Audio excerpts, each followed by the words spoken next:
Hello everyone, स्वागत है आप सभी का टॉपर्स प्राइम चैनल में। इस वीडियो में हम देखेंगे एचएससी से रिलेटेड कुछ और इम्पोर्टेंट क्वेश्चन जो कि अभी 2021 के एग्ज़ाम में ही पूछे गए हैं। ओके, इसके अलावा जो बच्चे हरियाणा कांस्टेबल की तैयारी कर रहे हैं और मॉक टेस्ट लेना चाहते हैं तो परीक्षा ऐप पर जो है मॉक टेस्ट अवेलेबल है। इन मॉक टेस्ट को लेने के लिए आप हमारा कोड यूज़ कर सकते हैं। कोड है टॉपर्स50। अगर आप कोड यूज़ करेंगे तो आपको मॉक टेस्ट पे 50% का ऑफ मिल जाएगा। तो जो भी बच्चा लेना चाहे ले सकता है। ठीक है, चलिए अब बात करते हैं क्वेश्चंस की।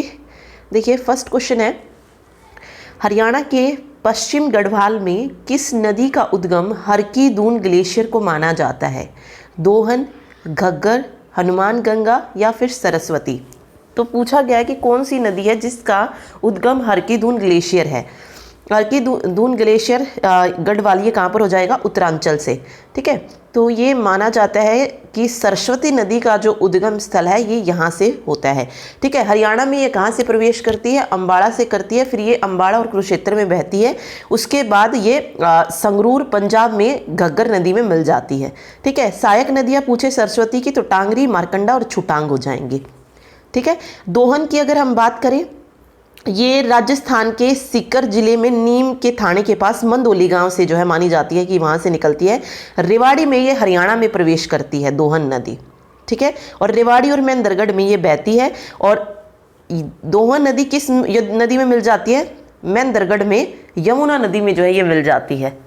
ठीक है, चलिए अगला देखिए।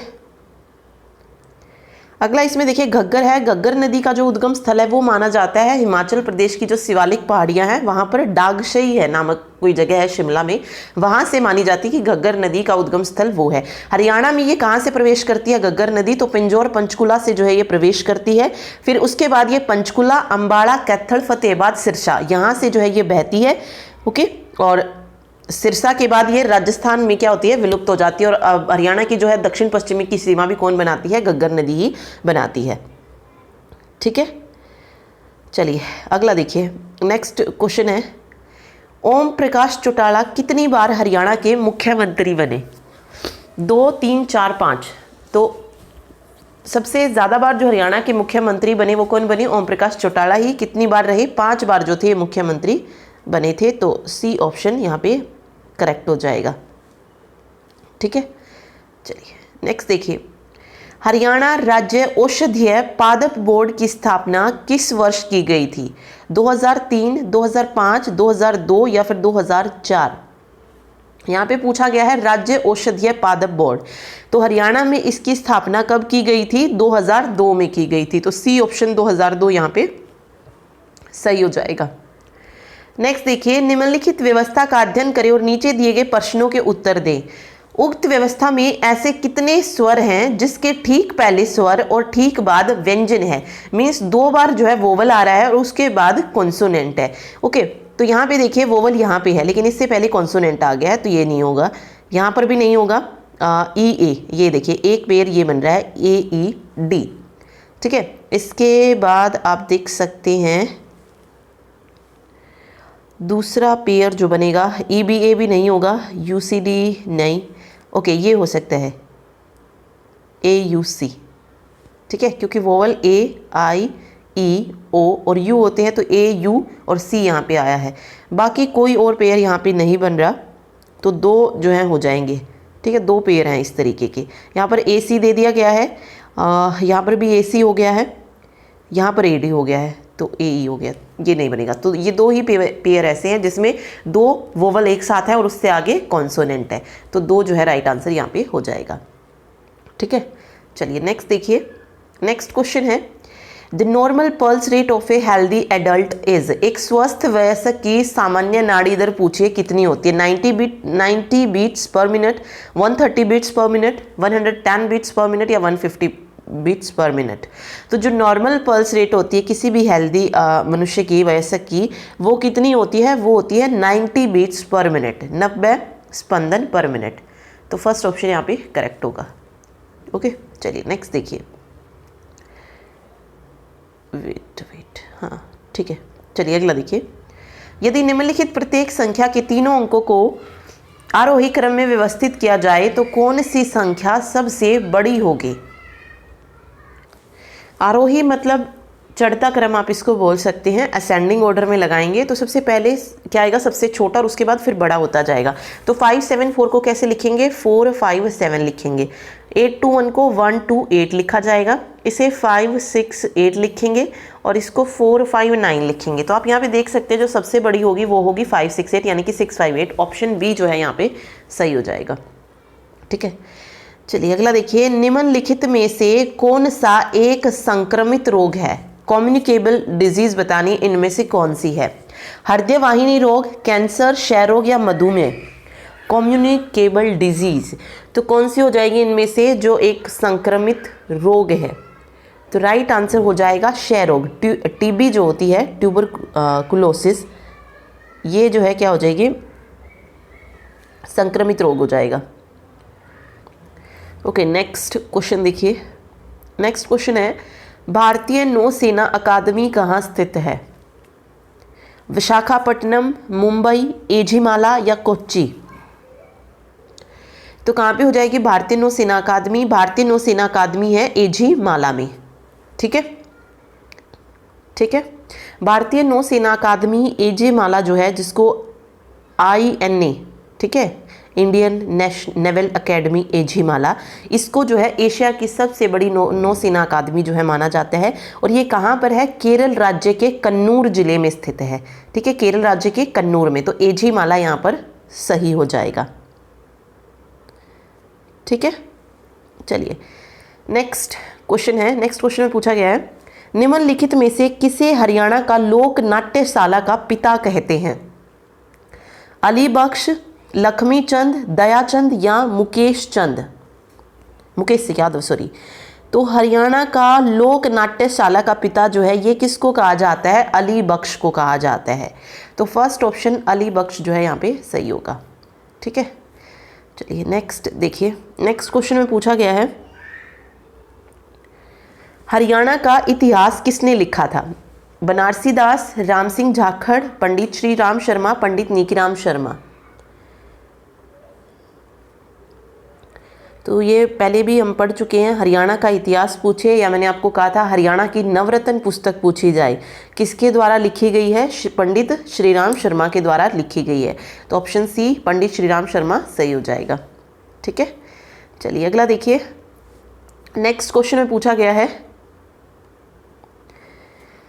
सिंधु घाटी सभ्यता का निम्नलिखित में से कौन सा केंद्र हरियाणा में पाया गया था।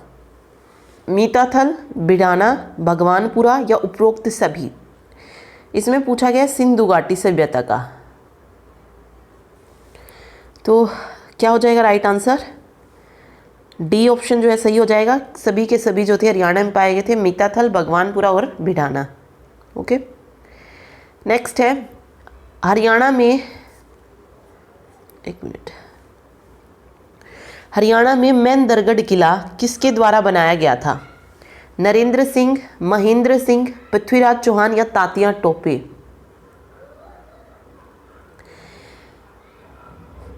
देखिए यहाँ पे बात की जा रही है मेहंदरगढ़ के किले की, इसको किसने बनवाया था। देखिए राइट आंसर हो जाएगा यहाँ पे तात्या टोपे। ठीक है, मराठा शासक तात्या टोपे ने जो था 17वीं शताब्दी में यहाँ पर क्या करवाया था, एक किले का निर्माण करवाया था। मेहंदरगढ़ किले को जो है इसका पुराना नाम पूछा जाता है, तो इसका पुराना नाम क्या था, कानोड़ था। कानोड़ क्यों था, क्योंकि यहाँ पर जो मतलब ये जो जगह थी, शहर था, ये किसने बसाया था, कानोड़िया ब्राह्मणों के द्वारा जो था ये बसाया गया था। इसके लिए इसको पहले कानोड़ के नाम से जाना जाता था, और अब जो है इसको किससे नाम से जानते हैं, मेहंदरगढ़ शहर के नाम से जाना जाता है। ओके, ये भी कहा जाता है कि बाबर के सेवक हुए हैं मलिक महदूद खान, उन्होंने जो है इसको बसाया था। ठीक है, बाबर के सेवक कौन, मलिक महदूद खान ने जो था इसको बसाया था। और 17वीं शताब्दी में मराठा शासक तात्या टोपे ने जो था यहाँ पे किले का निर्माण करवाया था। ठीक है, और 1861 में पटियाला रियासत के शासक थे कौन, राजा नरेंद्र सिंह। ठीक है, उन्होंने अपने पुत्र मोहिंदर सिंह के सम्मान में जो है इस किले का नाम क्या रख दिया, मेहंदरगढ़ रख दिया। नरेंद्र सिंह तो यहाँ के राजा हुए 1861 में, उनके बेटे थे महेंद्र सिंह, जिनके नाम पर इस किले का नाम उन्होंने मेहंदरगढ़ रख दिया था। लेकिन बनवाया किसने, तात्या टोपे ने बनवाया था। ठीक है, तो ये हो जाएगा डी ऑप्शन। तो सारे पॉइंट्स इसमें याद रखिएगा। चलिए नेक्स्ट है। नेक्स्ट क्वेश्चन में पूछा गया है, निम्नलिखित में से कौन सा त्योहार हरियाणा के चिरी नृत्य से संबंधित है? नवरात्रि, तीज, गुगा नवमी या होली?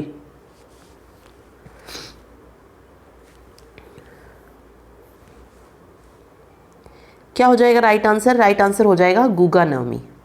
ठीक है,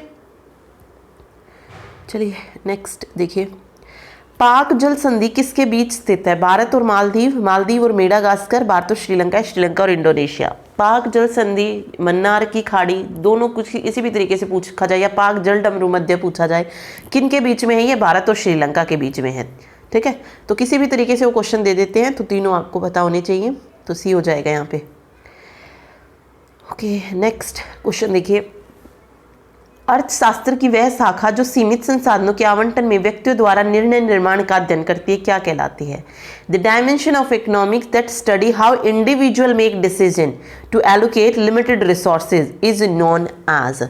इसको क्या बोला जाएगा? सूक्ष्म अर्थशास्त्र, माइक्रो इकोनॉमिक्स की ये डेफिनेशन हो जाएगी। ठीक है, माइक्रो इकोनॉमिक्स सही हो जाएगा। चलिए नेक्स्ट देखिए, यदि x रेशो y ये है तो 8x plus 9y ratio 8x plus 2y पूछा है, तो x की वैल्यू 5 मान लीजिए, y की वैल्यू 2, तो ये हो जाएगा 8 पंजे 40 प्लस 9, 9 दूनी 18। ठीक है, और रेशो में निकल जाएगा 8 पंजे 40 प्लस 2 दूनी 4, तो ये 58 हो जाएगा और ये 44 हो जाएगा, तो ये 22 आएगा, और ये 2 दूनी 4 और 2 नीम 18, तो 29 रेशो 22 इसका करेक्ट आंसर हो जाएगा। ऑप्शन सी जो है यहाँ पे सही होगा। ठीक है, चलिए अगला देखिए, which town is called the Cherrapunji of Haryana? Haryana के किस शहर को चेरापूंजी कहा जाता है? आदमपुर, चीका, छछरौली या फरकपुर? तो हरियाणा का चेरापूंजी कहा जाता है छछरौली को। ठीक है, तो छछरौली सही हो जाएगा। एक सर्वेक्षण के लिए जनसंख्या के उप समुच्चय को चुनने की प्रक्रिया क्या कहलाती है? The process of selecting A subset of population for a survey is called survey research, representation, triangulation या सैम्पलिंग। ओके, ये इकोनॉमिक्स के क्वेश्चन है प्रॉपर, बिल्कुल 11th और 12th की जो इकोनॉमिक्स है वहाँ से जो है ये इन्होंने लिए हुए हैं। ठीक है, तो राइट आंसर जो हो जाएगा यहाँ पे वो हो जाएगा सैम्पलिंग। जो प्रोसेस होती है सिलेक्ट करने की उसको बोलेंगे सैम्पलिंग, प्रतिचयन। ठीक है, okay, what age group the development of social smile occur? सामाजिक हंसी का विकास पूछा है, किस आयु में जो है होता है? तो राइट आंसर हो जाएगा 2 माह में। ठीक है, फर्स्ट ऑप्शन। चलिए नेक्स्ट देखिए, निम्नलिखित में से किसे हरियाणा का पक्षी और जैव विविधता क्षेत्र के रूप में मान्यता प्राप्त है? भिंडावास को, बसई को, कलेसर को या उपरोक्त सभी को? तो राइट आंसर हो जाएगी पक्षी और जैव विविधता के क्षेत्र के रूप में तीनों को ही जो है मान्यता प्राप्त है। ठीक है, कलेसर यमुनानगर में हो जाएगा, भिंडावास कहाँ पे होगा? झज्जर में, और बसई आर्द्र भूमि कहाँ हो जाएगी? गुरुग्राम में। ठीक है, तो तीनों ही जो है सही है। अगला है क्वेश्चन, निम्नलिखित में से कौन सा कवि खुशीराम शर्मा की कृति नहीं है?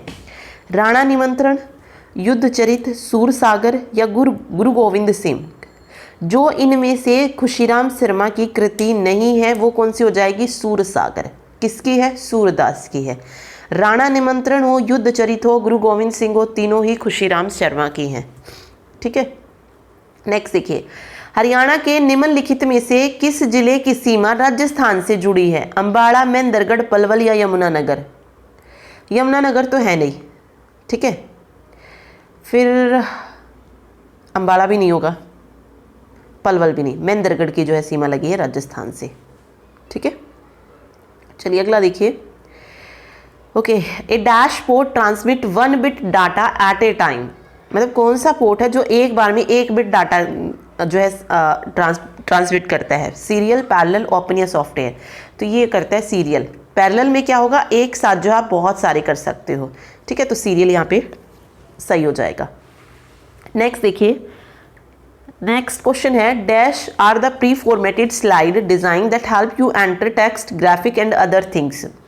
इनमें से जो क्या कर रहे हैं, कौन सी हैं जो प्री फॉर्मेटेड स्लाइड होती हैं जिसमें हम टेक्स्ट, ग्राफिक सब कुछ जो है एंटर कर सकते हैं। Slide layout, presentation, slide cover या बैकग्राउंड।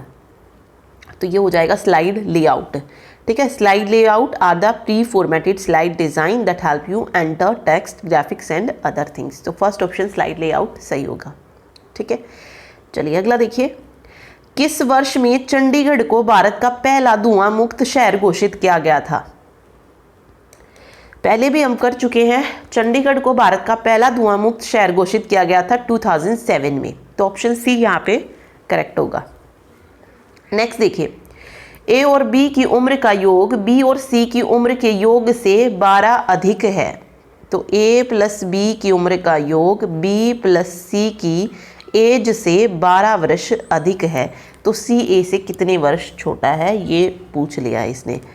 ठीक है, तो ये वाली इक्वेशन दी है, देन हमें इसको सोल्व करना है। देखते हैं किस तरीके से निकलेगा। बी उस तरफ लेके जाएंगे तो बी तो वैसे ही कट हो जाएगा। ए इक्वल टू हो जाएगा सी प्लस 12, ये आ जाएगा। अब यहाँ पे देखिए इसने पूछा कि सी ए से कितने वर्ष छोटा है। ठीक है, तो यहाँ पे आप देख सकते हैं कि ए की जो एज आ रही है वो सी तो है ही, साथ में उससे 12 और ऐड किए गए, मीन्स वो सी से 12 वर्ष अधिक है। तो यहाँ पे आ जाएगा कि सी ए से कितने वर्ष छोटा है, तो सी ए से 12 वर्ष छोटा है। ओके, तो फर्स्ट ऑप्शन यहाँ पे करेक्ट होगा। ठीक है, चलिए नेक्स्ट देखिए, एक मिनट देखिए, क्वेश्चन है, किसने जमींदार लीग की सह स्थापना की। सुचेता कृपलानी, पंडित नेकीराम शर्मा, सर छोटूराम या फिर बनारसी दास। जमींदार लीग की स्थापना, जमींदार लीग की स्थापना किसने की थी, सर छोटूराम ने की थी। ठीक है, तो ऑप्शन सी सर छोटूराम जो है सही हो जाएगा यहाँ पे। ठीक है, चलिए अगला देखिए, 1924 में जो थी की थी जमींदार लीग की स्थापना। ओके, नेक्स्ट क्वेश्चन में पूछा गया है, dash is the Excel term for the files you create with Excel. Sheet is the Excel, workbook, cell या टैब। एक्सेल में बनाई गई फाइलों के लिए एक्सेल टर्म, एक्सेल में जो हम फाइल बनाते हैं उन्हें हम क्या बोलते हैं, क्या बोला जाता है, वर्कबुक बोला जाता है। ठीक है, एक वर्कबुक के अंदर कितनी वर्कशीट ओपन होती हैं, मतलब कितनी भी हम ओपन कर सकते हैं, लेकिन बाय डिफॉल्ट कितनी ओपन होती हैं, 3 ओपन होती है। इस तरीके से नीचे आपको लिखा मिलेगा, शीट 1, शीट 2 और शीट 3। ओके, लेकिन ये है किसका हिस्सा, वर्कबुक के अंदर वर्कशीट होती है। उसके बाद वर्कशीट में फिर सेल होती हैं इस तरीके से बनी, रो और कॉलम के उससे। ठीक है, और टैब अलग चीज़ हो जाती है, तो टैब तो है ही नहीं, क्योंकि इस टैब में क्या करते हैं हम, एक सेल से हमें जब दूसरी सेल में एंटर करना होता है तब आप या तो एंटर कर लीजिए या टैब के द्वारा जा सकते हैं। ओके, तो ये हो जाएगा, तो यहाँ पे वर्कबुक करेक्ट होगा। ठीक है, चलिए नेक्स्ट क्वेश्चन देखिए।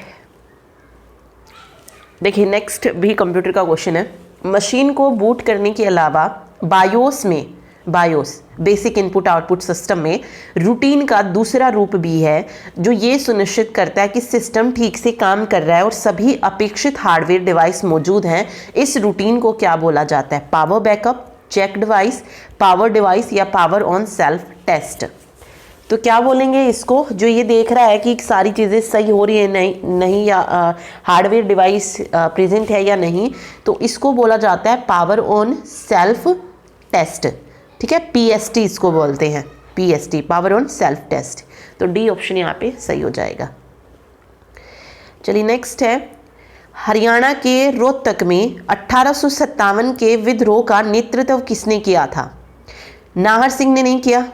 ठीक है, हसन अली खान, रिसालदार बिसारत खान या नवाब अब्दुल रहमान। तो किसने किया था, ये किया था रिसालदार बिसारत खान ने, हरियाणा के रोहतक में से नेतृत्व। ठीक है, तो रिसालदार बिसारत खान यहाँ पे सही हो जाएगा। चलिए नेक्स्ट देखिए, नेक्स्ट क्वेश्चन है, हरियाणा के निम्नलिखित स्वतंत्रता सेनानियों में से बल्लभगढ़ का शेर किसको कहा जाता है। तो बल्लभगढ़ के जो आखिरी राजा हुए कौन थे? राजा नाहर सिंह थे, उन्हें ही बल्लभगढ़ का शेर जो है कहा जाता है। तो क्या हो जाएगा राइट आंसर? ऑप्शन बी, राजा नाहर सिंह। ठीक है, चलिए नेक्स्ट देखिए, हरियाणा में संगमरमर कहाँ पाया जाता है? रेवाड़ी, गुरुग्राम, करनाल या महेंद्रगढ़? तो कहाँ पे पाया जाता है संगमरमर?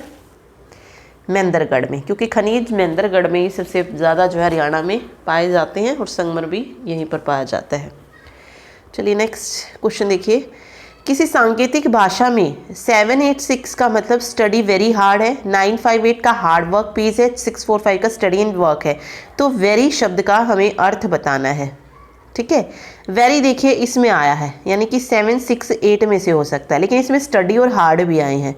ओके, हार्ड देखिए इसमें आया है और इन दोनों में कॉमन कौन सा है? 8 है। यहाँ पर भी 8 है, यहाँ पर भी 8, तो 8 तो नहीं होगा। 8 किसका हो जाएगा? हार्ड का हो जाएगा। दूसरी चीज़ इसमें आई है, सॉरी हाँ हार्ड का हो जाएगा स्टडी। दूसरी चीज़ इसमें स्टडी आई है। स्टडी आप यहाँ देख सकते हैं, स्टडी का कोड 645 में से हो सकता है, तो यहाँ से 6 बन जाएगा। ठीक है, तो 7 जो है ये किसका कोड बन जाएगा? वेरी का कोड बन जाएगा। तो ऑप्शन सी यहाँ पे सही हो जाएगा। ठीक है, वेरी का कोड 7 हो जाएगा।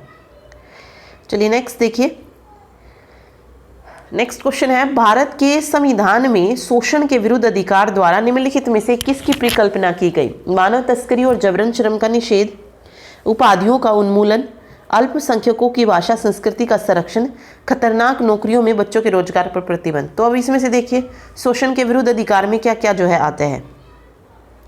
बिल्कुल मानव तस्करी और जबरन श्रम का निषेध जो है उस पर जो है रोक लगाएगी, ये आ जाएगा। उपाधियों का उन्मूलन जो है ये शोषण के विरुद्ध अधिकार नहीं है, क्या है? ये समानता का अधिकार से संबंधित है। ठीक है, तो ये नहीं होगा।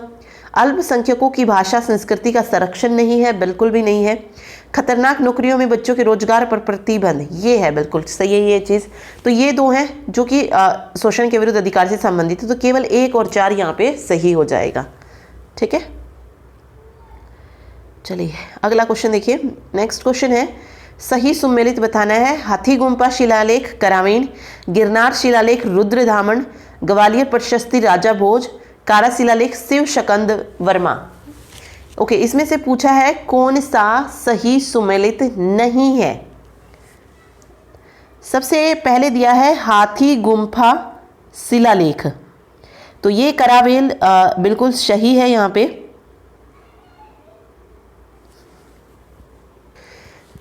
ओके, हाथी गुम्फा अगर शिलालेख की अगर हम बात करें तो ये कहाँ से प्राप्त हुआ था? उड़ीसा के भुवनेश्वर के पास जो है उदयगिरी नाम की जो है एक पहाड़ी है। ठीक है, उदयगिरी, वहाँ की गुफा से जो था एक शिलालेख प्राप्त हुआ था, जो जिसको किस नाम से जानते हैं? हाथी गुम्फा शिलालेख के नाम से जाना जाता है। और इसे किसने उत्कीर्ण करवाया था? तो कलिंग राज खारवेल ने। ठीक है, कारवेल लिखा हुआ यहाँ पे, वैसे खारवेल होना चाहिए था। तो कलिंग राज, कई बार ये भी पूछा जाता है ना कि कलिंग के राजा कौन थे, तो कलिंग के राजा कौन थे? खारवेल थे। उन्होंने ही जो है इसको उत्कीर्ण करवाया था, हाथी गुम्फा अभिलेख को। ठीक है, और जो भी ये लेख थे किस भाषा में थे ये पूछा जाए तो ये प्राकृत भाषा में थे। ठीक है, ओके, चलिए नेक्स्ट इसमें दिया गया है एक ग्वालियर प्रशस्ति राजा भोज, तो ये भी बिल्कुल सही है। ठीक है, ग्वालियर प्रशस्ति राजा भोज जो है सही है ये। गिरनार शिलालेख रुद्रदामन, ये भी बिल्कुल यहाँ पे बिल्कुल सही दिया गया है, तो ये तीनों सही हैं। लेकिन कारा शिलालेख शिव शकंद शर्मा ये गलत हो जाएगा, तो डी ऑप्शन यहाँ पे इसका करेक्ट रहेगा। ठीक है, चलिए नेक्स्ट देखिए, नेक्स्ट क्वेश्चन है, राजा प्रभाकर वर्धन के शासनकाल में वर्धन वंश की राजधानी कौन सी थी? कन्नौज, हिसार, थानेसर। तो यहाँ पे प्रभाकर वर्धन के काल की पूछी जा रही है, तो उस वक्त राजधानी कौन सी थी? थानेसर। कन्नौज किसके शासनकाल में बनी थी? हर्षवर्धन ने जो था कन्नौज को अपनी राजधानी बनाया था, और हिसार तो थी ही नहीं। ठीक है, तो ये हो जाएगा यहाँ पे राइट आंसर। ठीक है, और प्रभाकर वर्धन जो था ये किस वंश का पहला शासक माना जाता है? पुष्यभूति वंश का। और प्रभाकर वर्धन को किस नाम से जाना जाता है? प्रतापशील के नाम से भी जो है ये विख्यात है। 3 बच्चे थे इसके, 2 पुत्र राज्यवर्धन और हर्षवर्धन, और एक बहन थी इनकी, वो कौन थी? राज्यश्री थी। और प्रभाकर वर्धन की वाइफ कौन थी? यशोमती थी। ठीक है, चलिए नेक्स्ट क्वेश्चन देखिए। 1878 का वर्नाकुलर प्रेस एक्ट किसके द्वारा पेश किया गया था? लॉर्ड रिपन, कैनिंग, कर्जन या लॉर्ड लिटन? देखिए क्या हो जाएगा। वर्नाकुलर प्रेस अधिनियम जो था ये लॉर्ड लिटन के कार्यकाल में पारित किया गया था। ठीक है, लॉर्ड लिटन जो है यहाँ पे पूछा गया था पेश कब किया गया, तो ऑप्शन डी जो है इसका करेक्ट हो जाएगा, लॉर्ड लिटन के काल में। ठीक है, ओके। अब इसी को ये भी पूछ सकता है कि वर्नाकुलर प्रेस एक्ट 1878 को निरस्त किसने किया था या किसके शासनकाल में हुआ, ये भी पूछा जा सकता है। तो ये निरस्त हुआ था लॉर्ड रिपन के टाइम पे। ठीक है, इसको निरस्त किसने किया था? लॉर्ड रिपन ने। लॉर्ड केनिंग तो वैसे भी नहीं आएगा, क्योंकि केनिंग का संबंध कहाँ से हो जाएगा? 1857 की क्रांति से हो जाएगा। तो 1857 और 78 में बहुत डिफरेंस हो जाता है, तो वो तो वैसे भी नहीं होने वाला है। ओके, और बचा लॉर्ड कर्जन। लॉर्ड कर्जन का नाम आप सभी को पता ही होगा, किससे रिलेटेड आता है? बंगाल विभाजन। और बंगाल विभाजन 1905 में हुआ था। 1899 में ये वायसराय बनकर आया था और 1905 तक जो है ये रहा। ठीक है, तो लॉर्ड कर्जन वहाँ पे हो जाएगा। तो यहाँ पे लॉर्ड लिटन हो जाएगा, जिसने 1878 का वर्नाकुलर प्रेस एक्ट जो था पेश किया था, और लॉर्ड रिपन ने इसको निरस्त किया था। ठीक है, तो डी ऑप्शन लॉर्ड लिटन होगा। नेक्स्ट देखिए, यदि 1 की पावर 3 + 2 की पावर 3 ये है, तो 0.11 पावर 3 तो मान बताना है कि किसके नज़दीक जो है आएगा। देखिए किस तरीके से होगा ये क्वेश्चन। यहाँ पर हमें इसको निकालना है कि क्या आएगा। ठीक है, देखिए इसको अगर मैं लिखूँ तो ये कुछ इस तरीके से लिखा जाएगा, 11/100 की पावर 3 प्लस 22/100 की पावर 3 प्लस 33/100 की power 3 and up to so on 99/100 की पावर 3। ठीक है, तो हम यहाँ से क्या ले सकते हैं कॉमन? यहाँ पे देखिए 11/100 है, इसको मैं 11 एकम 11 लिख सकती हूँ, इसको 11 दूनी 22 लिखा जा सकता है, इसको 11 तिये 33 लिख सकते हैं, इसको 11 चौक 44, और नीचे 100 सभी में है। तो मैं यहाँ से 11/100 को क्या ले लेती हूँ? कॉमन ले लेती हूँ और पावर लगा देती हूँ 3। ये मैंने कॉमन ले लिया। अंदर क्या बचेगा? 1 का क्यूब, 2 का क्यूब, 3 का cube, up to so on 9 का क्यूब। ठीक है, ये बच जाएगा। अब यहाँ पे आप देख सकते हैं जो अंदर वाली चीज़ है ये हमें गिवन है कि इसकी जो पावर आ रही है 1 क्यूब, 2 क्यूब, 3 क्यूब, ये 2025 की है। तो डायरेक्ट मैं वैल्यू लिख सकती हूँ यहाँ पे 2025 हो जाएगी। और 11 का क्यूब क्या होगा? 1331 हो जाएगा। और 100 का क्यूब क्या होगा? 60 जो है इसके पीछे लग जाएंगे। ठीक है, तो इसको हम अलग अलग जो है डिवाइड कर लेते हैं। ठीक है, ये हो जाएगा 1.331। ठीक, और इसको लिखा जा सकता है 2.025, मतलब 6 0 थी तो 3 इसके पीछे, 3 इसके पीछे, इस तरीके से हमने लगा ली है। तो यहाँ से जब सॉल्व करेंगे तो आंसर आएगा 2.695। ठीक है, तो राइट आंसर यहाँ पे 2.695 आ जाएगा। ओके, चलिए नेक्स्ट देखिए। क्वेश्चन है, हरियाणा के सुल्तानपुर राष्ट्रीय उद्यान की अभ्यारण्य क्षमता की पहचान किसने की थी? सलीम अली ने, डेविड एटनबरो ने, पीटर जैक्सन ने या स्टीव इरविन ने?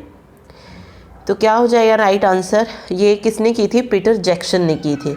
तो सी ऑप्शन पीटर जैक्सन यहाँ पे राइट हो जाएगा।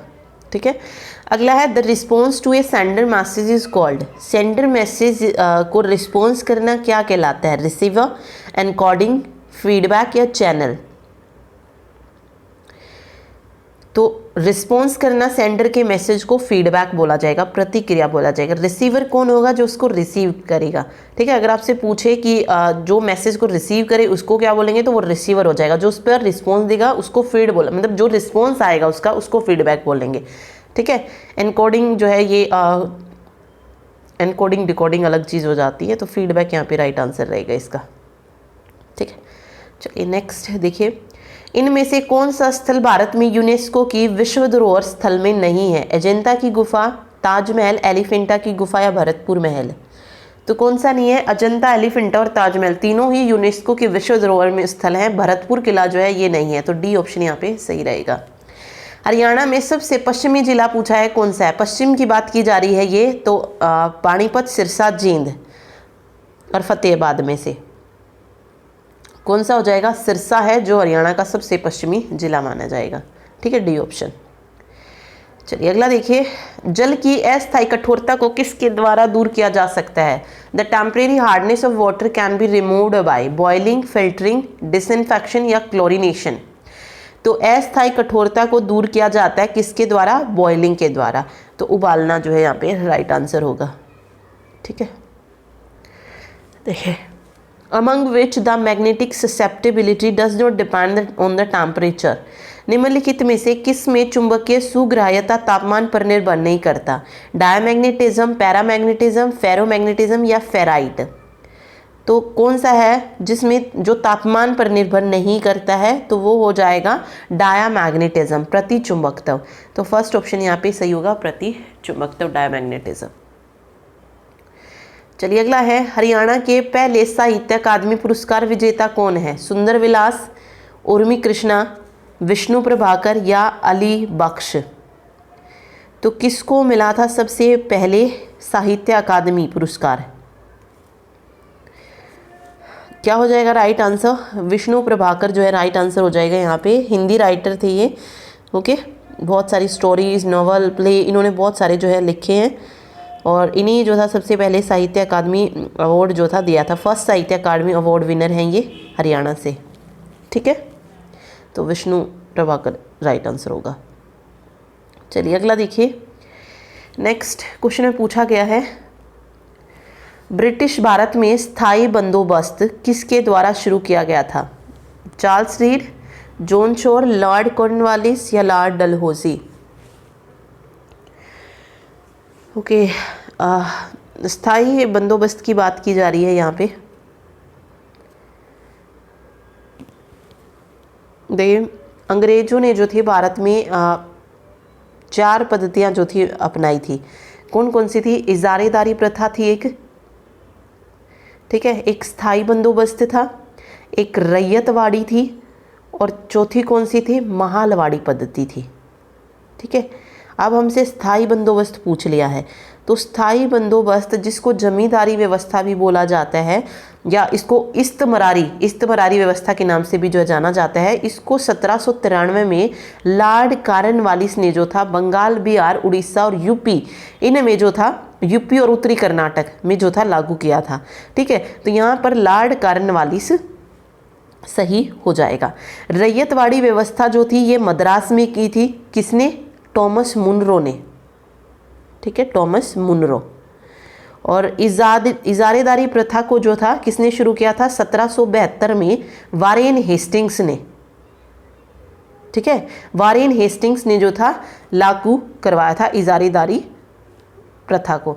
इस प्रथा में क्या किया गया था? 5 वर्षीय ठेके की व्यवस्था थी और सबसे अधिक बोली लगाने वाले को जो थी भूमि ठेके पर दी जाती थी इजारेदारी प्रथा में। ये 72 में जो थी आई थी।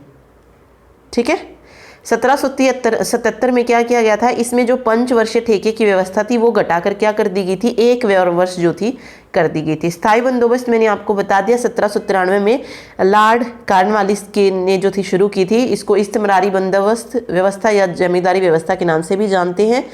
ठीक है, और इसमें था क्या? जो जमींदार थे उनको किसानों से जो वसूल किया जाता था उसकी कुल रकम का 10/11 भाग जो था वो किसको देना पड़ता था? कंपनी को देना था।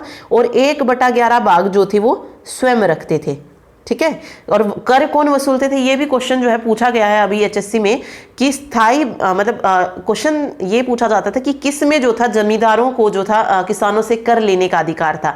तो वो स्थायी बंदोबस्त में था। तो वो कर किसानों से लेते थे जमींदार, और जिसमें से 10/11 भाग कंपनी को और 1/11 भाग उनका खुद का होता था। ठीक है, रैयतवाड़ी व्यवस्था टॉमस मुनरो कब शुरू की गई? 1820 में शुरू की गई थी। महालवाड़ी पद्धति किसने शुरू करवाई थी? लॉर्ड हेस्टिंग्स ने। ठीक है, लॉर्ड हेस्टिंग्स ने जो थे इसको मध्य प्रांत, आगरा और पंजाब में जो था लागू करवाया था। और इसके अंतर्गत क्या था? क्षेत्रफल की 30% भूमि जो थी उसके अंतर्गत आती थी। ठीक है, ओके, तो बस यही याद रखिएगा।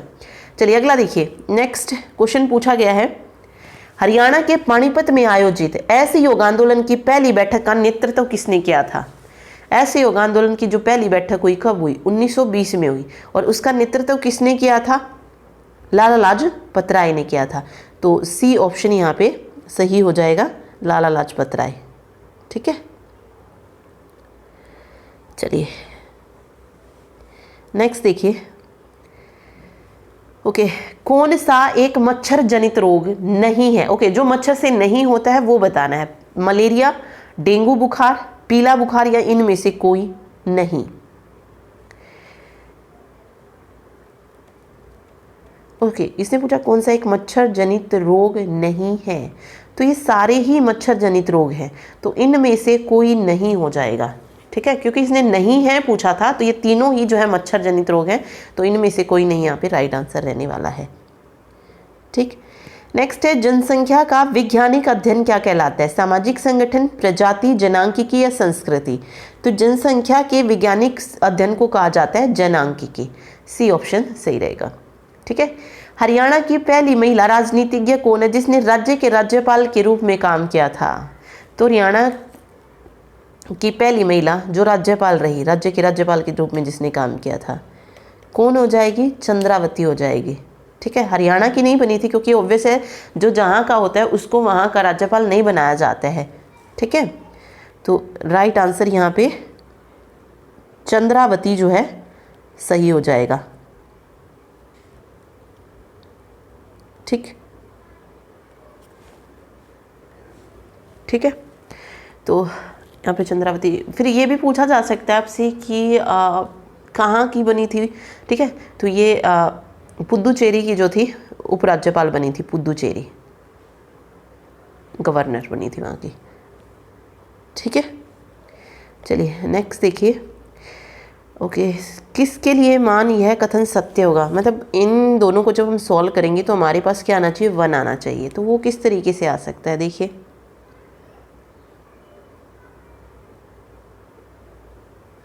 अगर मैं 15 रखूँगी तो कुछ ना कुछ बचेगा। ठीक है, अगर मैं यहाँ पे कुछ ऐसा रखना पड़ेगा जो इन दोनों का मल्टीपल आए, वही ऊपर वालों का मल्टीपल आए। तो देखिए यहाँ पे मल्टीपल करके आप देख सकते हैं। 5 पंजे 25, 2 5 3 15, 16 17, 1 5 1 5 और 6, 5 3 1, 5 7 5 12, 6 7 और 3 10 और 1 2, 2025 जो है आना चाहिए। 25 और 25 की करूँगी तो 625 आएगा, तो ये तो नहीं होगा। 15 तो वैसे ही नहीं होगा। फिर यहाँ पे अगर मैं 40 40 करती हूँ तो 4 चौक 16, 1600 बनता है। ठीक है, 40 का स्केयर क्या बन रहा है? 1600। तो 35 तो वैसे ही कट हो गया। अब बचा क्या है यहाँ पे? 45। ठीक है, क्योंकि अगर मैं 50 का स्केयर करूँगी तो 2500 आएगा, तो 45 का स्केयर ही बनेगा ये, तो डी ऑप्शन यहाँ पे सही रहेगा। 45 का स्केयर आप करके देख सकते हैं। 4 चौक 16, 5 पंजे 25, 5 चौक 20, दूनी 40। ठीक है, ये देखिए ये 2025 आ गया, तो ये 45 का स्केयर ही आ रहा है, तो डी ऑप्शन यहाँ पे सही रहेगा। 45 का 45 जो है यहाँ पे रहेगा। 45 और 45 कट करके भी देख सकते हैं। 15 ये 45 हो जाएगा ये, और यहाँ से भी कर सकते हैं। 15 नीम 135 और 15 3 45, 3 3 9 और 3 से 3 कटेगा तो 1 आ जाएगा। ठीक है, 45 जो है राइट आंसर हो जाएगा। नेक्स्ट देखिए, in each of the following question out of the given group of word choose the miss spelt one. इनमें से जो मिस स्पेल्ट है हमें वो चुनना है।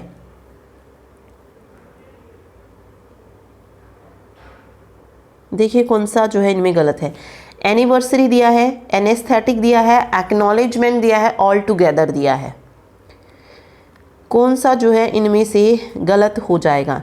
देखिए सबसे पहले यहाँ पे एनिवर्सरी लिखा है, तो ये बिल्कुल सही लिखा है।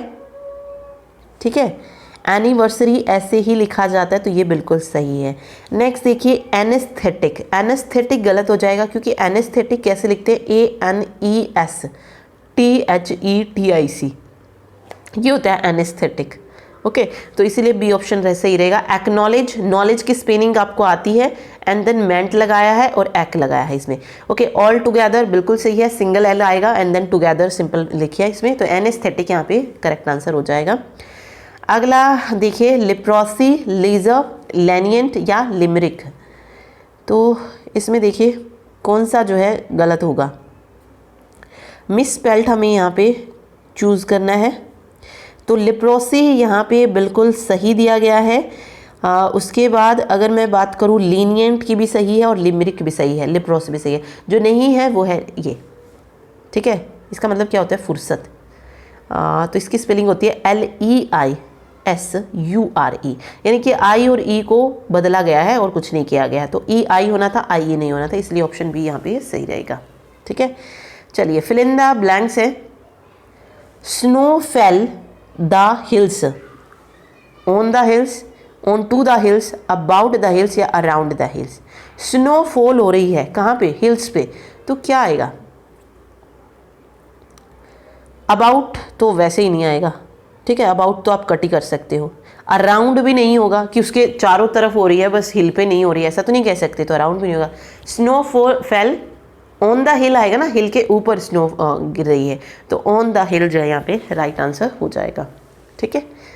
In the following question, out of the given alternative, choose the one which is closest in meaning to the underlined word in the sentence. The ship was caught in the tempest and all but the captain were drowned. Bad weather, violent storm, typhoon या वॉलफुल। यहाँ पे हमें क्या बताना है? Tempest का synonym आप बोल सकते हैं, मतलब जो नियर होगा इसके वो बताना है। ओके, टेम्पेस्ट का मतलब क्या होता है? टेम्पेस्ट का मतलब होता है तूफान, ठीक है, तूफान। अब यहाँ पे देखो बैड वेदर तो नहीं होगा, ठीक है, बैड वेदर तो यहाँ पे नहीं आएगा ऑप्शन में। फिर टाइफून भी नहीं लिख सकते क्योंकि ये तो तूफान का एक नाम हो गया ना, हमें नाम थोड़ी बताना है पर्टिकुलर। वालपुल नहीं होगा, ये हो जाएगा वॉयलेंट स्टॉर्म, ठीक है। तो बी ऑप्शन यहाँ पे सही रहेगा, वॉयलेंट स्टॉर्म। चलिए अगला देखिए। नेक्स्ट क्वेश्चन है, बालक से पुस्तक पढ़ी जाती है, ये किसका उदाहरण है? कर्मवाच्य, कृतवाच्य या भाववाच्य? देखिए बालक से पुस्तक पढ़ी जाती है, अगर सिंपल होता बालक पुस्तक पढ़ता है तो वहाँ पर कर्ता वो काम कर रहा है, ठीक है, तो वहाँ पर कृतवाच्य हो जाता है। लेकिन बालक से पुस्तक पढ़ी जाती है मीन्स कर्मवाच्य हो जाएगा, ठीक है। जहाँ पर कर्ता पे न पढ़कर कर्म पर पढ़ता है वो हो जाएगा, ठीक है। तो कर्मवाच्य यहाँ पे सही होगा। चलिए नेक्स्ट है, शायद कल मामा जी आए, किसका उदाहरण है? संभाव्य भविष्य काल। देखिए शायद कल, भूतकाल में तो वैसे भी नहीं है, ठीक है, भूतकाल तो है ही नहीं ना, वर्तमान काल की बात हो रही है, तो बचा क्या? संभाव्य भविष्य का। शायद आ गया तो संभाव्य तो है ही, और कल मामा जी आए तो ये भविष्य काल हो जाएगा, तो संभाव्य भविष्य काल यहाँ पे राइट आंसर होगा। नेक्स्ट है, कोयल की आवाज़ क्या करती है? चहचहाती है? नहीं। चिड़ियाँ चहचहाती हैं, मक्खियाँ भिन भिनाती हैं, गुंजारना नहीं होगा, कूकना हो जाएगा। कोयल की आवाज़ कूकना आएगा, ठीक है। हरिपद कोमल कमल से कौन सा अलंकार हो जाएगा? यमक, उपमा, रूपक, उत्प्रेक्षा। कोमल कमल से, हरिपद कोमल कमल से, राइट आंसर हो जाएगा उपमा अलंकार, ठीक है। चलिए देखिए नेक्स्ट क्वेश्चन है, हरियाणा का कुरुक्षेत्र जिला निम्नलिखित में से किस राष्ट्रीय राजमार्ग के निकट स्थित है? NH2, NH8, NH1 या NH7? तो कुरुक्षेत्र जिला जो है ये किस राष्ट्रीय राजमार्ग के निकट पड़ता है? NH1, ठीक है। दिल्ली से लेकर पंजाब तक जो है NH1 का जो है रूट हो जाएगा, और हरियाणा में सोनीपत, कुरुक्षेत्र, अम्बाड़ा, जलंधर, लुधियाना ये सारे जो हैं आ जाएंगे, ठीक है। तो NH1 जो है यहाँ पे राइट आंसर होगा। नेक्स्ट देखिए, इन अंगों में से कौन सा उत्सर्जन में शामिल नहीं है? वृक्क, थायराइड, यकृत या त्वचा? तो जो इनमें से उत्सर्जन में शामिल नहीं है वो है थायराइड। वृक्क, यकृत और त्वचा ये उत्सर्जन में शामिल होते हैं, थायराइड नहीं, ठीक है। इनमें से कौन सा सूक्ष्म जीव दूध को दही में परिवर्तित करता है? Lactic acid bacteria, adenovirus, Streptococcus या बैक्यूलोवायरस? तो दूध को दही में परिवर्तित करता है कौन सा? लैक्टो एसिड बैक्टीरिया, तो ये हो जाएगा यहाँ पे, ठीक है। प्रत्येक हार्डवेयर डिवाइस को एक अन्य सॉफ्टवेयर द्वारा नियंत्रित किया जाता है, जिसे क्या कहा जाता है? जो उस डिवाइस को सक्रिय और उपयोग करने की अनुमति OS को देता है, operating, OS means operating system को देता है। क्या कह रहा है कि जो हार्डवेयर डिवाइसेस है उनको किसके द्वारा कंट्रोल किया जाता है? सॉफ्टवेयर के द्वारा जो है कंट्रोल किया जाता है, तो उसको क्या बोलेंगे? कंडक्टर बोला जाएगा, कंट्रोलर, मास्टर या ड्राइवर? तो उसको बोला जाता है ड्राइवर। ठीक है, जिसके द्वारा हम हार्डवेयर डिवाइस को क्या करते हैं, कंट्रोल करते हैं, तो वो हो जाएगा ड्राइवर। ठीक है, चलिए नेक्स्ट क्वेश्चन देखिए, इनमें से कौन सा रोग दूषित भोजन और जल से होता है?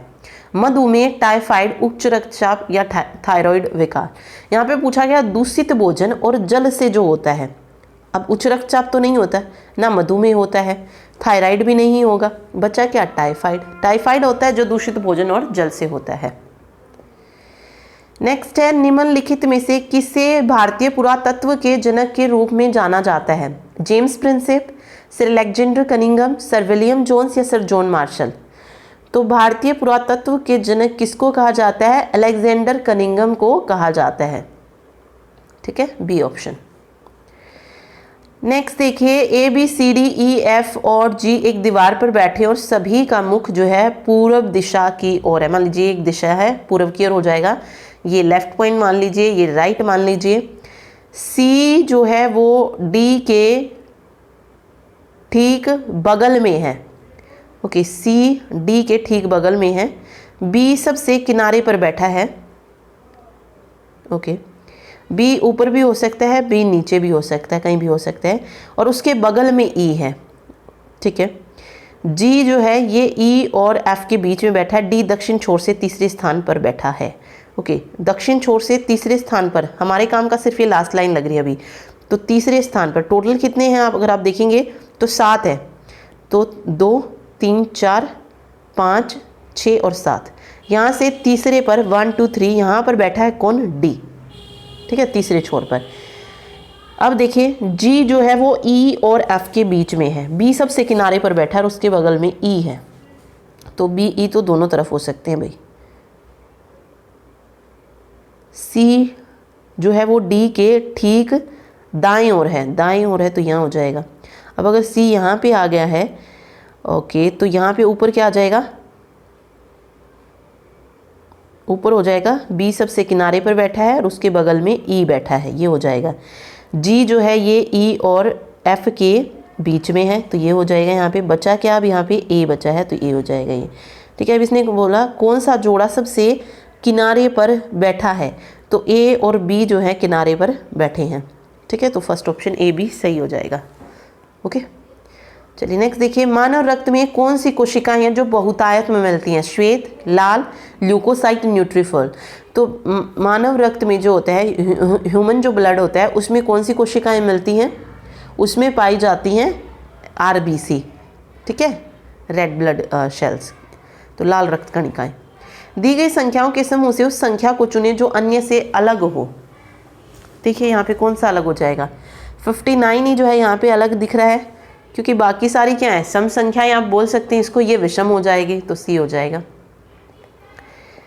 ओके, अगला देखिए, वल्लथोल नारायण मेनन किस प्रकार की नृत्य कला के प्रसिद्ध कलाकार थे? कुचिपुड़ी, भरतनाट्यम, मोहिनीअट्टम या कथकली।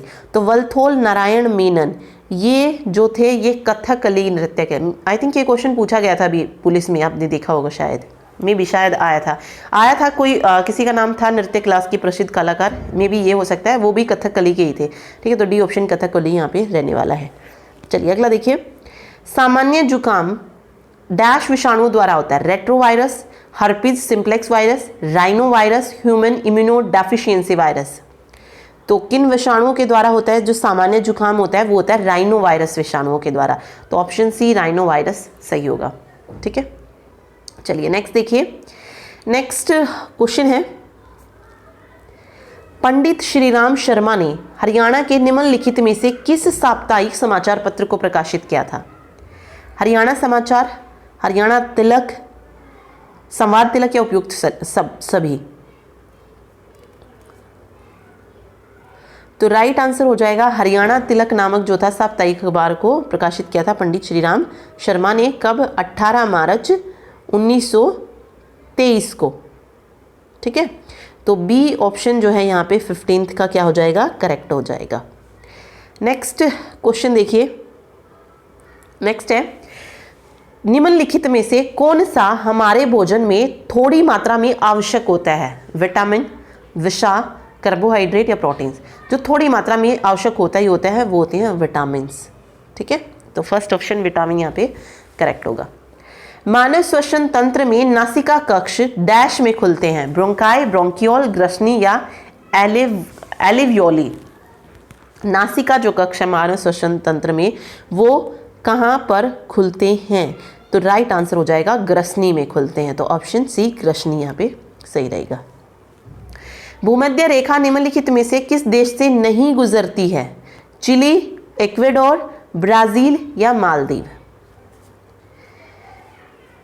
देखिए कहाँ से नहीं गुजरती है। देखिए भूमध्य रेखा जो है 13 देशों से गुजरती है, टोटल 13 देशों से गुजरती है, जिसमें दक्षिण अमेरिका, अफ्रीका और एशिया महाद्वीप के देश जो है शामिल है। ठीक है, एशिया महाद्वीप के देशों में अगर हम बात करें तो मालदीव होता है, ठीक है, इंडोनेशिया हो गई, और एक होता है किरीबाती, साओटोम और प्रिंसिप, इनसे गुजरती है। तो मालदीव तो यहाँ नहीं होगा। ठीक है, फिर बात आती है दक्षिण अमेरिका महाद्वीप के देश, तो वो हो जाएंगे इक्वेडोर, कोलंबिया और ब्राज़ील, यानी कि ब्राज़ील और कोलंबिया इन दोनों में से भी गुजरती है, ये दक्षिण अमेरिका महाद्वीप के देश हैं। फिर आते हैं अफ्रीका महाद्वीप के देश। अफ्रीका में कौन कौन से आ जाएंगे? कांगो गणराज्य, कांगो लोकतांत्रिक गणराज्य, युगांडा, कीनिया, सोमालिया, गैबन, यहाँ से गुजरती है। ठीक है, तो चिली तो किसी में भी नहीं आया, ना दक्षिण अमेरिका, ना अफ्रीका, ना एशिया, तो बचा क्या? चिली, तो राइट आंसर यहाँ पे चिली हो जाएगा।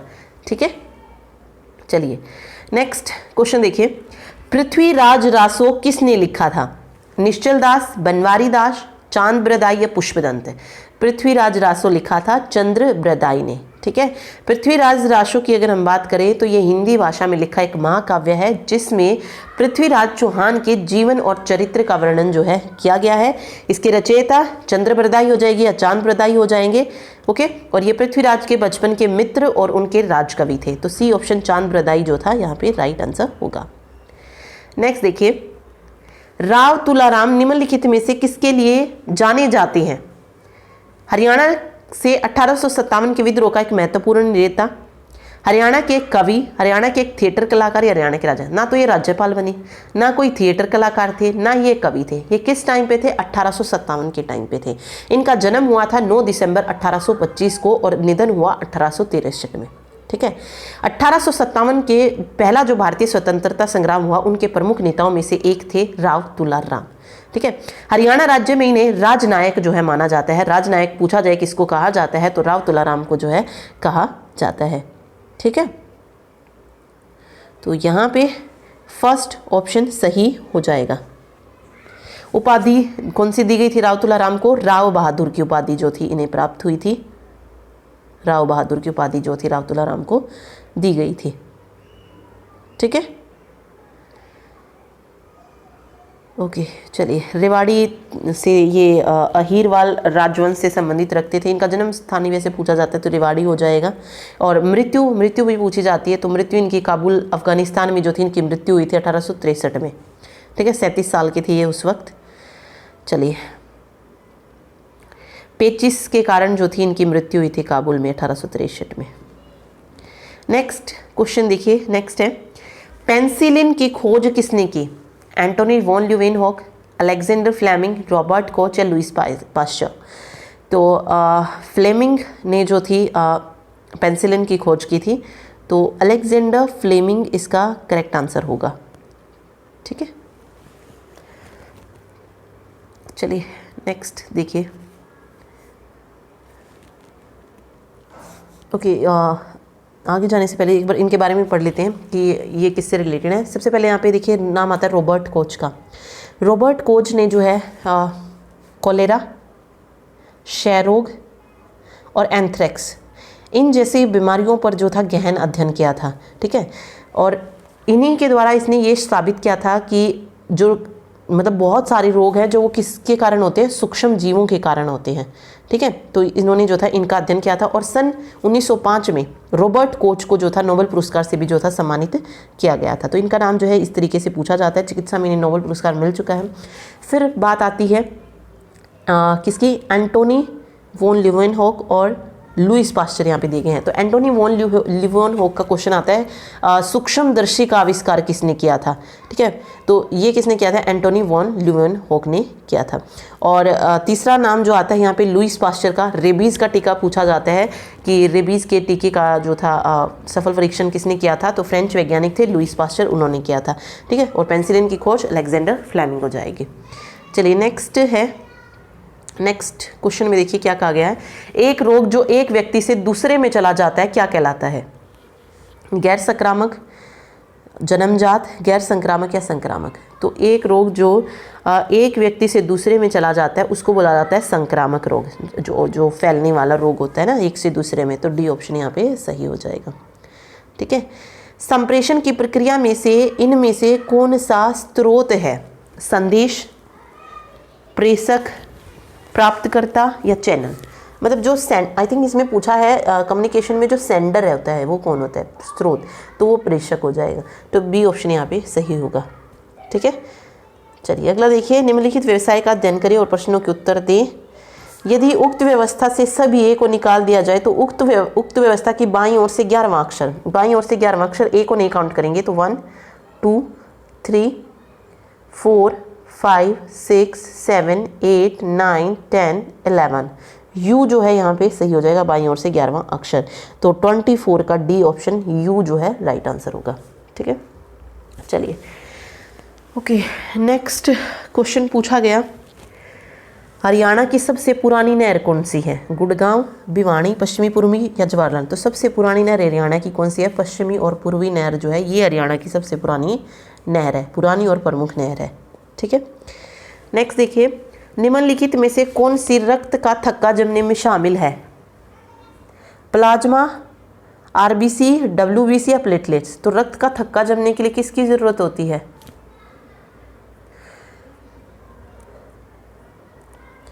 इसके लिए ज़रूरत होती है फाइब्रोनोजन की, ठीक है। फाइब्रोनोजन, ग्लोबुलिन और एल्ब्यूमिन ये प्लाज्मा में उपस्थित जो होते हैं मुख्य प्रोटीन होते हैं, ठीक है। और इसमें से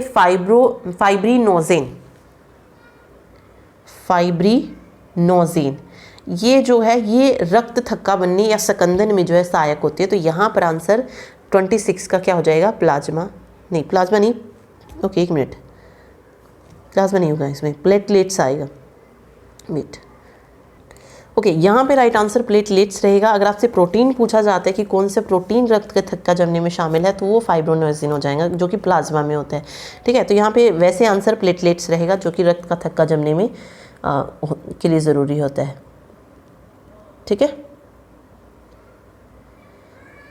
ओके चलिए नेक्स्ट देखिए, नेक्स्ट क्वेश्चन है, निम्नलिखित में से कौन सी मांसपेशियां हृदय से संबंधित हैं, कंकालीय, आंत्र, हृदय या अरेखीय। तो इसने पूछा कौन सी मांसपेशियां हृदय से संबंधित हैं, तो राइट आंसर हो जाएगा इसमें हृदय, ठीक है, सी ऑप्शन हृदय सही होगा। चलिए अगला देखिए, निम्नलिखित में से किसे हरियाणा में जहाजी साहब के नाम से जाना जाता है, जॉर्ज थॉमस को, रॉबर्ट क्लाइव को, पियर एक्विलियर, पेरोन या उपयुक्त में से कोई नहीं। जहाजी साहब किसको जानते हैं, जॉर्ज थॉमस को जाना जाता है, ठीक है। लार ग्रंथियां, यकृत और अग्नाशय निम्नलिखित में से किसका भाग है, श्वसन ग्रंथि का, पीयूष ग्रंथि, प्रजनन या पाचन ग्रंथि। तो लार ग्रंथि, यकृत और अग्नाशय ये किसका भाग होती हैं, पाचन ग्रंथियां होती हैं ये। तो डी ऑप्शन पाचन ग्रंथि यहाँ पे सही हो जाएगा, ठीक है। चलिए, हरियाणा का निम्नलिखित में से कौन सा जिला राइस बोल ऑफ हरियाणा के रूप में नहीं जाना जाता है, पूछा है। तो राइस बोल ऑफ हरियाणा किसको कहते हैं, करनाल का नाम तो आता ही है, साथ में कैथल और कुरुक्षेत्र का भी आता है। जिसको नहीं कहा जाता वो है जींद। तो डी ऑप्शन यहाँ पे सही हो जाएगा, जींद। ओके, डैश वह है जिसे एक इलेक्ट्रॉनिक उपकरण के सर्किटरी में बनाया जाता है जो चुंबकीय डिस्क पर रहने वाले किसी पीसी के ऑपरेटिंग सिस्टम से अलग है। Network operating system, embedded operating system, real time distributed operating system. तो ये हो जाएगा यहाँ पे एम्बेडेड ऑपरेटिंग सिस्टम, जिसे एक इलेक्ट्रॉनिक उपकरण की सर्किटरी में जो था बनाया जाता है और ये ऑपरेटिंग सिस्टम से अलग होता है, ठीक है। जो पीसी का जो ऑपरेटिंग सिस्टम होता है उससे अलग होता है एम्बेडेड ऑपरेटिंग सिस्टम। तो बी ऑप्शन यहाँ पे राइट रहेगा। हरियाणा के एक मिनट ठीक है, एम्बेडेड आएगा। हरियाणा के पहले राज्य कवि कौन है? अनूप चंद आफ्ताब, खुशीराम शर्मा, पंडित निकिराम या उदय भानुवंश? तो पहले राज्य कवि किसको कहा जाता है? उदय भानुवंश को। तो डी ऑप्शन उदय भानुवंश सही रहेगा। NH10 हरियाणा के किस जिले से नहीं गुजरता है? रोहतक, सिरसा, हिसार, जींद? कहाँ से नहीं गुजरता है? जींद से नहीं गुजरता है, रोहतक, सिरसा, हिसार से गुजरता है, तो जींद यहाँ पे सही रहेगा। ठीक है। हरियाणा के निम्नलिखित जिलों में से कौन सा जिला अपनी सीमा दिल्ली से साझा करता है? पानीपत, झज्जर, रेवाड़ी या नूंह? कौन सा जिला है जो अपनी सीमा दिल्ली से साझा करता है? पानीपत नहीं करता, रेवाड़ी भी नहीं, नूंह भी नहीं, झज्जर है जो साझा करता है। ठीक है।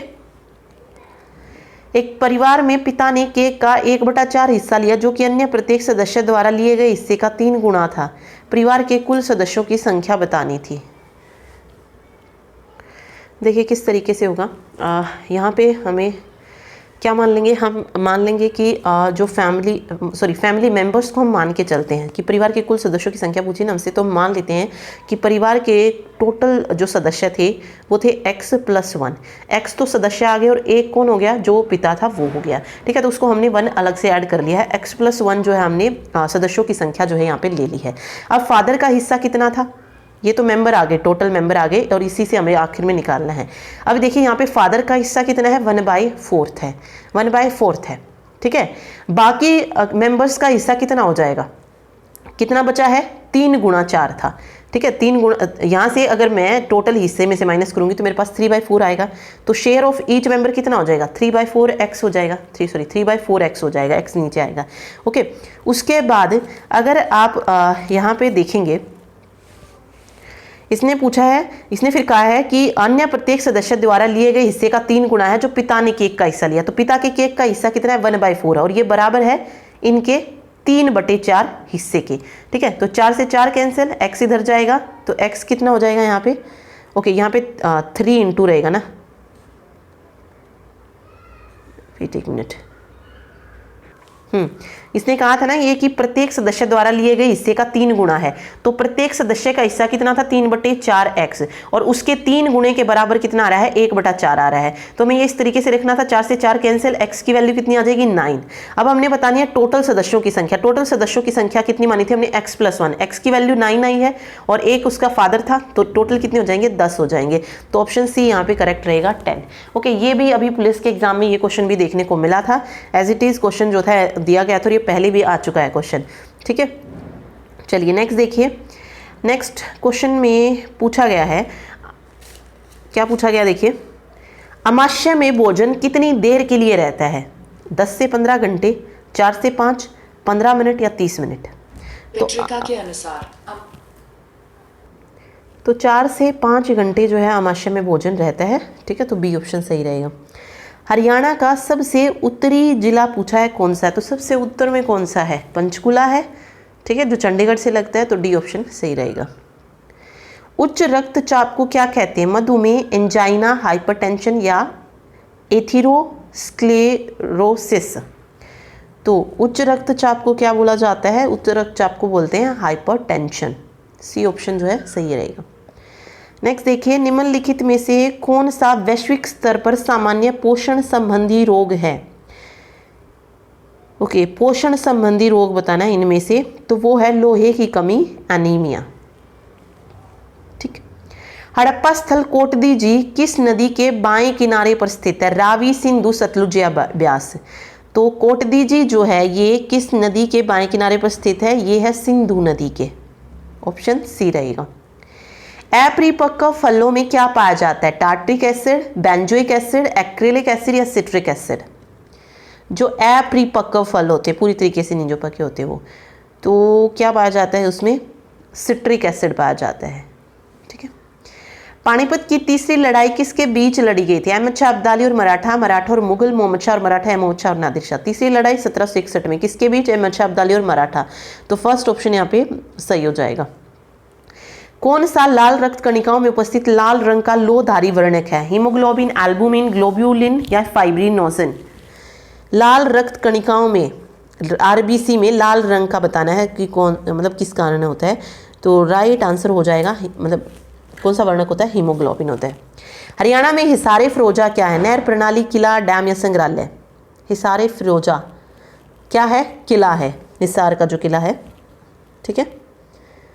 विनोबा भावे का समर्थन करने के लिए निम्नलिखित में से हरियाणा के किस कवि ने भूदान आंदोलन में सक्रिय रूप से भाग लिया था, भाई परमानंद, ईश्वर चंद्र पांडे, लीलाधर दुखी या जसवंत सिंह। तो भूदान आंदोलन का नेतृत्व किसने किया, मतलब किसने शुरू किया था, विनोबा भावे ने किया था। और हरियाणा से इसमें किसने भाग लिया था, भाई परमानंद ने लिया था। तो फर्स्ट ऑप्शन यहाँ पे सही हो जाएगा। एक कंप्यूटर के तोड़े हुए भाग किस प्रकार के कचरे में योगदान देते हैं, अस्पताल का कचरा, ई कचरा, कलुपित कचरा या गहरीला कचरा। तो कंप्यूटर का जो तोड़ा हुआ भाग होता है इसको बोला जाता है ई कचरा, ठीक है। तो बी ऑप्शन। श्वसन एक प्रक्रिया है जिसमें से निम्नलिखित गैसों का विनिमय होता है, O2 के साथ CO2, O2 के साथ N2, O2 के साथ H2O या O2 के साथ। तो श्वसन में क्या होता है, ऑक्सीजन और कार्बन डाइऑक्साइड होती है, ठीक है। तो O2 के साथ CO2 हो जाएगा। आगे यूरेनियम के 3 समस्थानिक होती हैं, 238, 92, 235, 92 और तीसरा कौन सा होता है, ये इसमें पूछा गया है। तो एक होता है 234U92, तो 34 होता है, 35 होता है और 38 हो जाएगा, 238। तो फर्स्ट ऑप्शन यहाँ पे सही हो जाएगा, ठीक है। नेक्स्ट देखिए, निम्नलिखित में से कौन हरियाणा के तूफान के नाम से प्रसिद्ध हैं। हरियाणा हरिकेन के नाम से किसको जाना जाता है, कपिल देव, राम लाल निखंज को। एक बार क्वेश्चन में एक HSC में इसका पूरा नाम पूछा गया था कपिल देव का, तो याद रखिएगा कपिल देव रामलाल निखंज जो है इनका पूरा नाम है, ठीक है। आयोडीन की कमी सामान्यतः किसके रूप में होती है, आयोडीन की कमी से क्या होता है, घेंगा रोग होता है। तो घेंगा यहाँ पे सही रहेगा। हरियाणा के हनुमान चट्टी में हनुमान गंगा का मिलन किस नदी में होता है। तो हनुमान गंगा का मिलन किस में होता है, यमुना नदी में होता है। तो डी ऑप्शन सही हो जाएगा, ठीक। हृदय गति रुकने के संबंध में कौन सा कथन असत्य है। ओके, एक मिनट से, डी, ठीक है। ओके, कौन सा कथन असत्य पूछा है। हृदय गति तब रुकती है जब हृदय रक्त को प्रभावी रूप से संबंधित नहीं कर रहा होता। इसे संकुलित हृदयपात भी कहते हैं, फेफड़ों का संकुलन, इसे हृदयघात भी कहा जाता है। हृदय गति रुकने के बारे में जो असत्य है वो बताना है। तो देखिए यहाँ पे फर्स्ट पॉइंट बिल्कुल सही है, हृदय गति तब रुकती है जब हृदय रक्त को प्रभावी रूप से संबंधित नहीं कर रहा होता, पॉइंट सही है। इसे संकुलित हृदयपात भी कहते हैं, ये भी सही। और फेफड़ों का संकुलन इसका एक लक्षण है, ये भी सही है। जो हृदय गति रुकने के संबंध में सही नहीं है वो है कि इसे हृदयघात भी कहा जाता है। तो ये यहाँ जो है यहाँ पे करेक्ट हो जाएगा, ऑप्शन डी, ठीक है। बाह्यकरण में प्रवेश होने के बाद ध्वनि तरंगे कहाँ निर्देशित होती हैं, कान के पर्दे, रेटिना, पश्चिम मस्तिष्क या दृष्टि तंत्रिका। कहाँ पे होती हैं, कान का पर्दा में, ठीक है। First option. किस जिले को हरियाणा का हृदय कहा जाता है, हरियाणा का हृदय कहा जाता है किसको, जींद को, जींद को कहा जाता है। तो 65 का डी हो जाएगा। भारतीय वायुसेना के एयर चीफ मार्शल का समकक्ष रैंक नौसेना में क्या है, एडमिरल, कोमोडोर, रियर एडमिरल या वॉइस एडमिरल। इसमें पूछा है वायुसेना में क्या होता है, एयर चीफ मार्शल होता है, उसी तरीके से नौसेना में उसके समकक्ष में कौन सा रैंक होता है। तो राइट आंसर हो जाएगा एडमिरल होता है। तो फर्स्ट ऑप्शन यहाँ पे सही रहेगा, ठीक है। चलिए नेक्स्ट देखिए, हरियाणा में गेहूं का सबसे बड़ा उत्पादक जिला, गेहूं सबसे ज़्यादा पूछा है कहाँ पर होता है। तो राइट आंसर हो जाएगा सिरसा में होता है। तो फर्स्ट ऑप्शन सिरसा। केंद्रीय प्रशासन में मराठा पेशवा के पूना स्थित सचिवालय को क्या कहा जाता था, चलते दफ्तर, एल्बेरीज दफ्तर, हुजूर दफ्तर या तारजुमा। ओके, मराठा पेशवा के जो पुणे में स्थित से सचिवालय उनको क्या कहा जाता था, उन्हें कहा जाता था हुजूर दफ्तर। तो सी ऑप्शन हुजूर दफ्तर सही रहेगा। इनमें से कौन से विटामिन मजबूत दांत और हड्डियां बनाने में योगदान देते हैं, vitamin A, vitamin D, vitamin C या विटामिन डी। दांत और हड्डियों के लिए कौन सी ज़रूरत होती है, विटामिन डी की होती है। तो विटामिन डी यहाँ पे सही हो जाएगा, ठीक है। नेक्स्ट है, प्रत्येक वर्कबुक में एक या अधिक शामिल होती हैं। बताया था मैंने आपको पहले ही, वर्कबुक में क्या होती है, बाय डिफ़ॉल्ट 3 वर्कशीट ओपन होती हैं। तो वर्कशीट यहाँ पे सही हो जाएगा इसका राइट आंसर, ठीक। इनमें से कौन सा स्वास्थ्य शिक्षा में दृश्य श्रव्य सहायक सामग्री का संयुक्त, दृश्य मीन्स जिसको देख भी सकें और सुन भी सकें, ठीक है। रेडियो को नहीं देखा जा सकता, पोस्टर को हम देख सकते हैं बट सुन नहीं सकते, छोटी बत्ती भी नहीं, टेलीविज़न यहाँ हो जाएगा दृश्य श्रव्य सहायक सामग्री, ठीक है, 58 का फर्स्ट। चलिए, क्षय रोग किसके माध्यम से फैलता है? मृदा के साथ संपर्क से, बूंद संक्रमण से, श्लेष्मा झिल्ली में संरोपण से या त्वचा में संरोपण से? तो क्षय रोग किससे फैलता है? क्षय रोग फैलता है बूंद संक्रमण से। ठीक है, बी ऑप्शन। देखिए नेक्स्ट क्वेश्चन है, हरियाणा के निम्नलिखित में से कौन सा जिला है जो चरखी दादरी के साथ अपनी सीमा साझा नहीं करता? चरखी दादरी के साथ सीमा साझा नहीं करता, वो बताना है हमें। देखिए क्या हो जाएगा राइट आंसर। भिवानी से तो देखिए अलग ही हुआ है, तो भिवानी से तो करता है, या फिर रोहतक और झज्जर से भी लगती है, हिसार से नहीं लगती है। तो बी ऑप्शन यहाँ पे हिसार इसका सही रहेगा। ठीक है, अगला क्वेश्चन है, अनुच्छेद 352 के तहत भारत में पहली बार आंतरिक आपातकाल की घोषणा कब की गई थी? 25 जून 1975, 65, 71 या 77? यहाँ पे आंतरिक आपातकाल की बात हो रही है, तो आंतरिक आपातकाल 1975 में लगा था, तो 25 जून 1975 जो है यहाँ पे करेक्ट हो जाएगा। ठीक है, ओके, तो ये थे question. Thank you so much. और अगर आपको क्वेश्चन अच्छे लगे हों तो प्लीज़ वीडियो को लाइक ज़रूर कीजिएगा। और हमने वही क्वेश्चन किए अभी जो 2021 में हुए हैं। ठीक है, थैंक यू सो मच।